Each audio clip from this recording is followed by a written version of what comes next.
Le soleil se levait lentement sur Kampala, cette ville ougandaise où le bruit ne dort jamais. L'odeur du maïs grillé se mêlait aux cris des conducteurs de boda-boda, aux rires des enfants et au ronronnement constant des générateurs. Au milieu de ce chaos, une voix s'élevait, calme, passionnée, brûlante de foi. « Repentez-vous, car le royaume de Dieu est proche !» Cette voix appartenait au pasteur Samuel Okello, un homme de carrure frêle mais de conviction féroce. Il se tenait au bord de la route, tenant une Bible usée dont les pages avaient jauni au fil des années. Son costume noir était devenu gris. Ses chaussures rapiéçaient plus de fois qu'il ne pouvait compter. Pourtant, quand il parlait, le monde semblait s'arrêter. Les gens du quartier l'appelaient « l'homme qui croit encore ». Il prêchait à tout le monde, les vendeuses de tomates, les conducteurs de matatou, même les enfants jouant pieds nus près des caniveaux. Parfois ils écoutaient, parfois ils se moquaient. Mais Samuel ne s'arrêtait jamais. Chaque sermon se terminait de la même façon, avec un sourire et une prière. « Que Dieu vous bénisse », disait-il, même à ceux qui riaient à son visage. Quand le soleil disparaissait derrière les toits bondés, Samuel retournait à sa petite église, ministère Flamme du ciel. Une structure humble, avec un toit de tôle percé, des chaises en plastique cassées et un microphone rouillé qui grinçait chaque fois qu'il criait « Alléluia ». À l'intérieur, pas de lustre, pas de sol en marbre, pas de caméra diffusant au monde entier. Juste 40 âmes fidèles, la plupart pauvres et en difficulté. Il y avait Mama Nakato, la veuve qui vendait du pain au bord de la route, frère David, le conducteur de Boda Boda, sœur Rose, qui vendait des vêtements d'occasion. Ils venaient non pas pour la gloire ou les miracles, mais parce que Samuel prêchait la vérité, une vérité brute, sincère, sans artifice. Pourtant, la vérité ne nourrissait pas ses enfants. Quand Samuel rentra chez lui ce soir-là, sa femme, Esther, était assise sur le banc en bois devant leur petit appartement, ses yeux fatigués, ses lèvres serrées dans le silence. L'odeur de fumée et d'huile brûlée remplissait l'air. Le seul repas de la famille, des haricots et du pot chaud. « Esther, comment s'est passée ta journée ?» sourit-il doucement. Elle ne répondit pas. Au lieu de répondre, Esther remua les haricots dans la marmite et marmonna « Tu prêchais encore, n'est-ce pas ?»« Oui, mon amour. Les âmes périssent chaque jour. » Elle soupira profondément. « Les âmes périssent, mais tes enfants meurent de faim. » « Samuel, quand feras-tu face à la réalité ?» Ces paroles le transpercèrent comme des flèches. Il regarda leurs enfants, Joshua, 10 ans, et Grace, 7 ans, tous deux pieds nus, leurs uniformes déchirés, leur rire éteint par la faim. Il s'approcha d'eux, posa une main sur leur tête et pria doucement. « Dieu, souviens-toi de ton serviteur. » Esther secoua la tête. « Tu dis ça depuis des années. Regarde les autres pasteurs. Ils construisent des églises, achètent des voitures, mais toi tu es là, à prêcher à des conducteurs de Boda qui ne peuvent même pas se nourrir eux-mêmes. » Il sourit faiblement. « Esther, ceux qui espèrent dans l'Éternel renouvelleront leurs forces. Je ne recherche pas la gloire. Dieu nous prépare quelque chose de plus grand. » Elle se retourna brusquement. « Quelque chose de plus grand ou quelque chose de pire? Même ton propriétaire est venu aujourd'hui. Il dit que si nous ne payons pas d'ici la semaine prochaine, il nous jettera dehors. » Les épaules de Samuel s'affaissèrent. Samuel n'avait pas de réponse. Il s'assit tranquillement au bord du lit, fixant sa Bible. « Je sais que c'est difficile, » murmura-t-il. « Mais nous ne devons pas perdre la foi. Job a souffert, Joseph a été trahi, pourtant Dieu les a restaurés. » Esther ricana. « Et tu es Job maintenant? Tu es Joseph? » « Samuel, j'ai épousé un homme, pas une parabole. S'il te plaît, trouve un travail. Va conduire une boda ou fais la sécurité. Cette vie d'homme de Dieu nous tue. » Ces paroles le brisèrent, mais il ne discuta pas. Au lieu de cela, il se leva et sortit. La nuit était profonde, silencieuse, lourde du bourdonnement de musique lointaine venant des bars. Il s'agenouilla sur le sol poussiéreux, leva les mains et pria. « Seigneur, si vraiment tu m'as appelé, pourquoi est-ce que je souffre ainsi? Pourquoi mes enfants ont-ils faim? Pourquoi ma femme perd-elle la foi? M'as-tu oublié ?» Les larmes coulaient sur son visage, tombant dans la poussière. Il se souvenait de ses premiers jours en tant que jeune croyant, plein de rêves, le feu, la joie, l'espoir que Dieu l'utiliserait puissamment. Mais maintenant, Il ne restait que le vide. Cette nuit-là, il rêva d'une grande congrégation, de miracles se produisant à son toucher. Les semaines passèrent, et la situation empira. L'église se vidait davantage chaque dimanche. Les offrandes devinrent des pièces, puis le silence. Un soir, après avoir prêché devant seulement 6 personnes, Samuel s'assit seul à l'autel, le visage dans les mains. « Samuel, mon vieil ami !» Il se retourna, surpris. Là se tenait le pasteur Martin, son ancien camarade de l'école biblique, vêtu d'un costume blanc éclatant. Une montre en or étincelait à son poignet. Ses chaussures brillaient comme des miroirs. « Martin !» hâta Samuel en l'embrassant. « Tu as l'air béni !» Martin rit joyeusement. « Ah, mon frère, Dieu a été bon. Toi, tu as toujours l'air humble. » Ils s'assirent ensemble sur les bancs de l'église. « Je passais par Kampala, dit Martin, et j'ai entendu ta voix prêcher dans la rue. Je me suis dit, ça doit être mon vieil ami Samuel. » Samuel hocha la tête. « Oui, les âmes doivent être gagnées. » Martin soupira dramatiquement. « C'est bien, mais mon frère, tu dois aussi gagner ton pain. De nos jours, un ministère sans manifestation, c'est de la moquerie. Les gens veulent voir la puissance. » Samuel le regarda avec curiosité. « La puissance ?» Martin se pencha, baissant la voix. « Oui, mon frère, » continua Martin. « Regarde autour de toi. Les miracles, c'est ce qui attire les gens maintenant, pas la prédication. Si tu veux que ton ministère grandisse, tu dois te déplacer dans la puissance. » Samuel fronça les sourcils. « J'ai jeûné, prié et suis resté saint. Pourtant, aucun miracle ne vient. » Martin sourit narquoisement. « La sainteté, c'est bien, mais la puissance ne vient pas seulement par le jeûne, mon frère. Tu dois te connecter au royaume supérieur. » Le cœur de Samuel battait fort. « Que veux-tu dire ?» Martin regarda autour de lui, s'assurant que personne n'écoutait. « Il y a des moyens secrets d'accéder au flux divin. Ne sois pas naïf, Samuel. Tu crois que tous ces pasteurs qui accomplissent des miracles instantanés les ont obtenus par la prière seule? Le monde est spirituel, et tu dois comprendre son équilibre. » Les yeux de Samuel s'écarquillèrent. « Martin, tu n'es pas en train de dire que… » Martin l'interrompit, en souriant. « Détends-toi, ce n'est pas mauvais si ton intention est bonne. Dieu aide ceux qui s'aident eux-mêmes. » Il plongea la main dans sa poche et tendit une carte à Samuel. Dessus était écrit un nom étrange. Baba Odongo, consultant spirituel et guérisseur. « Qui est cet homme ?» demanda Samuel, la voix tremblante. Martin sourit largement. « Un aide pour les hommes de Dieu. Il m'a aidé aussi. Depuis que je l'ai rencontré, mon église déborde. Les aveugles voient, les boiteux marchent, et même les millionnaires se précipitent à mon ministère. J'ai construit une cathédrale en 2 ans. » Samuel fixa la carte, ses mains tremblant légèrement. « Un guérisseur traditionnel ?» Martin rit. « Appelle-le comme tu veux. Dieu utilise différents vases. Tu dois juste ouvrir ton esprit. » La respiration de Samuel se fit short. « Martin, ce n'est pas de Dieu. Je ne peux pas m'incliner devant les ténèbres. » Le sourire de Martin s'estompa. « Les ténèbres, Samuel, la pauvreté et la vraie obscurité. Regarde ta femme, tes enfants. Combien de temps les laisseras-tu souffrir à cause d'une sainteté têtue? Tu crois que Dieu aime ta misère ?» Samuel n'avait pas de réponse. Les mots le coupaient plus profondément qu'une lame. Martin se leva pour partir. « Quand tu seras tétué de lutter, va voir Baba Odongo. Il vit près de Jinja. Dis-lui que je t'ai envoyé. Le chemin du succès commence quand tu arrêtes de prétendre être plus fort que le monde. » Il sortit, son parfum persistant comme la tentation elle-même. Cette nuit-là, Esther cria à nouveau. « Samuel, le propriétaire est venu encore. Il dit que si nous ne payons pas avant vendredi, il jettera nos affaires dehors. » Samuel enfouit son visage dans ses mains. « Esther, je ne sais plus quoi faire. » Elle arpenta le sol furieuse. « J'en ai assez d'entendre ça. Peut-être devrais-tu aller apprendre des pasteurs qui réussissent ou découvrir ce qu'ils font différemment. » Ces paroles brûlaient en lui comme du feu. Cette nuit-là, quand tout le monde dormait, Samuel s'assit près de la lanterne vacillante et fixa à nouveau la carte. « Peut-être que Martin a raison, » pensa-t-il. « Peut-être qu'il n'y a rien de mal à obtenir de l'aide tant que c'est pour l'œuvre de Dieu. » Il débattit avec lui-même pendant des heures. Son cœur disait non, mais ses circonstances criaient oui.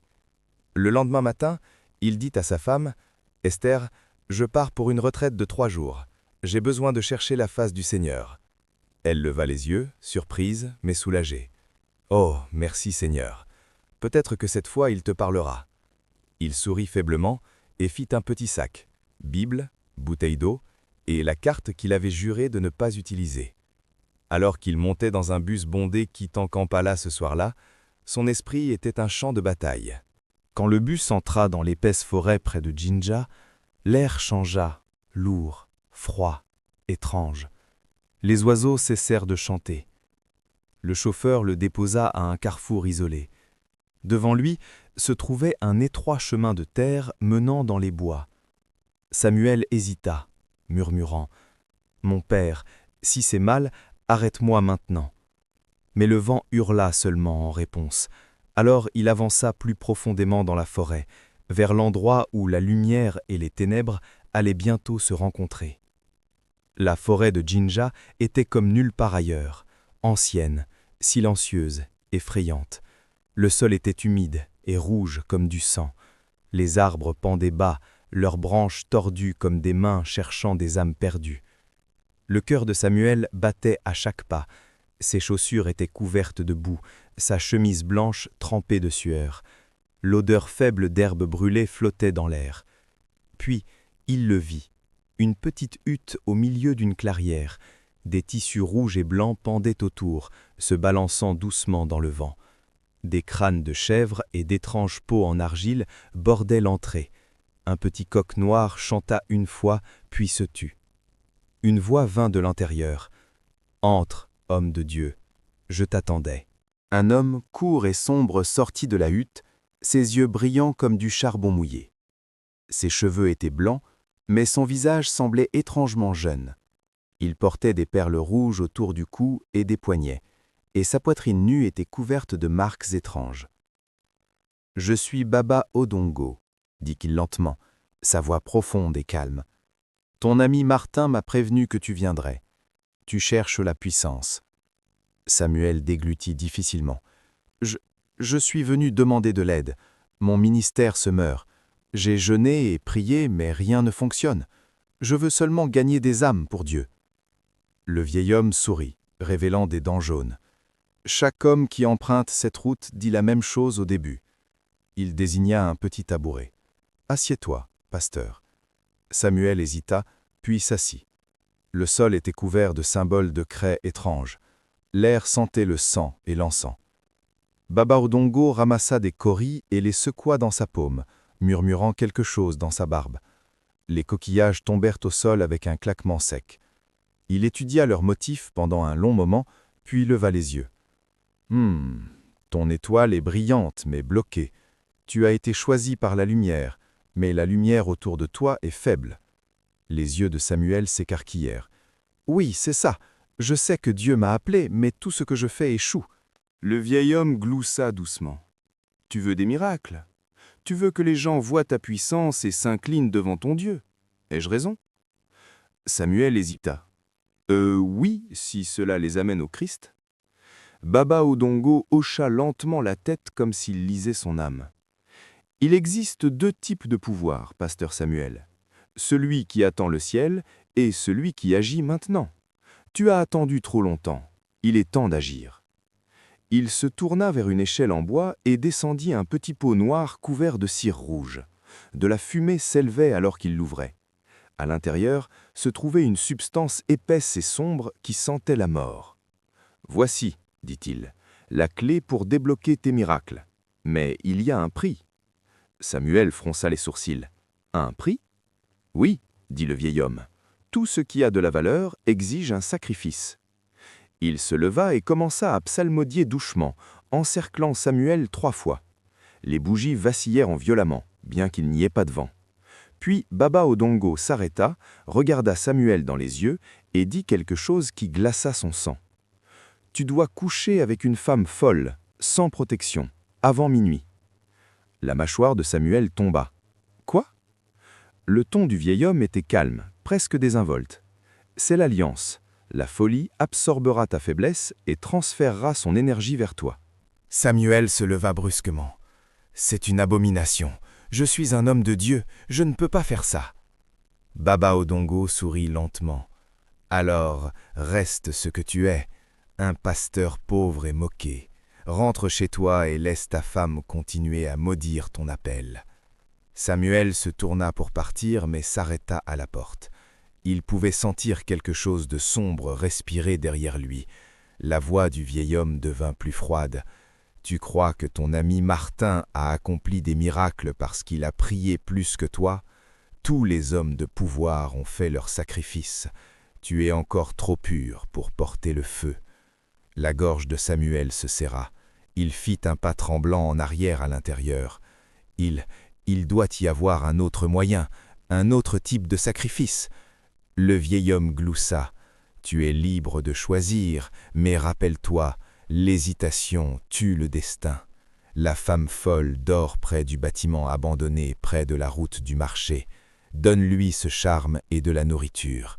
Quand elle dort, complète l'alliance.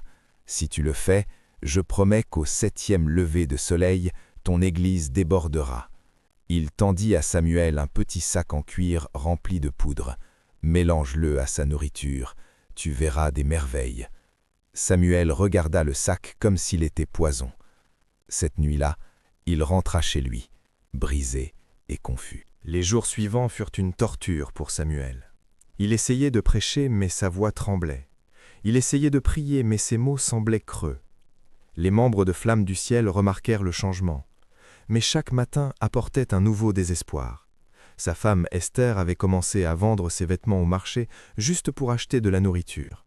Les menaces du propriétaire devenaient plus fortes, et un soir, alors qu'il rentrait après avoir prêché dans une salle vide, il trouva Esther assise dehors, pleurant silencieusement. « Samuel, dit-elle, je n'en peux plus. Peut-être que Dieu ne t'a jamais appelé.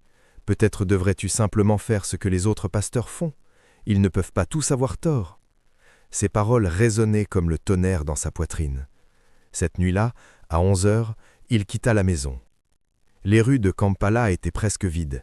Il marcha jusqu'au vieux bâtiment abandonné que tout le monde évitait. À l'intérieur, il trouva la femme folle. Mince, sale, les cheveux emmêlés, les yeux larges de folie. Elle portait des haillons déchirés et tenait un morceau de pain. Samuel tremblait, il voulait courir, mais les paroles du sorcier résonnaient dans sa tête. Avant minuit, ou perd tout. Il lui donna de la nourriture mélangée au charme. En quelques minutes, elle dormait. Et cette nuit-là, Samuel commit le péché qui le détruirait. Exactement 7 jours plus tard, comme Baba Odongo l'avait promis, Flamme du ciel déborda. Un garçon paralysé marcha. Une femme aveugle cria qu'elle pouvait voir. Les nouvelles se répandirent comme une traînée de poudre. Samuel, autrefois pauvre, prêchait maintenant devant des centaines. Les riches commencèrent à visiter. Les offrandes coulaient comme des rivières. Esther souriait sans cesse. Mais Samuel ne pouvait plus dormir paisiblement. Chaque nuit, il la voyait, la femme folle, debout au bord de ses rêves, riant. Ses yeux étaient creux. Sa voix murmurait « Tu as pris ma vie pour construire la tienne. » Puis vint le premier signe. Samuel se réveilla un matin trempé de sueur, son corps tremblant. Sa langue était lourde, sa peau pâle. Les jours passèrent et la faiblesse s'aggrava. Des plaies apparurent sur sa peau. Quand il ne pouvait plus marcher jusqu'à la chaire, Esther le força à aller à l'hôpital. Après plusieurs tests, le visage du médecin devint grave. « Pasteur Samuel, dit-il doucement, vous avez le VIH et il est déjà avancé. » Esther se figea. « Qu'avez-vous dit ?» La vérité éclata. Le sorcier, le charme, la femme folle, la nuit de péché. Esther hurla, s'effondrant au sol. « Jésus, tu t'es souillé pour le pouvoir. » Les nouvelles se répandirent rapidement. En quelques semaines, Samuel mourut. L'homme qui autrefois guérit les autres mourut de la même maladie qu'il ne pouvait pas guérir.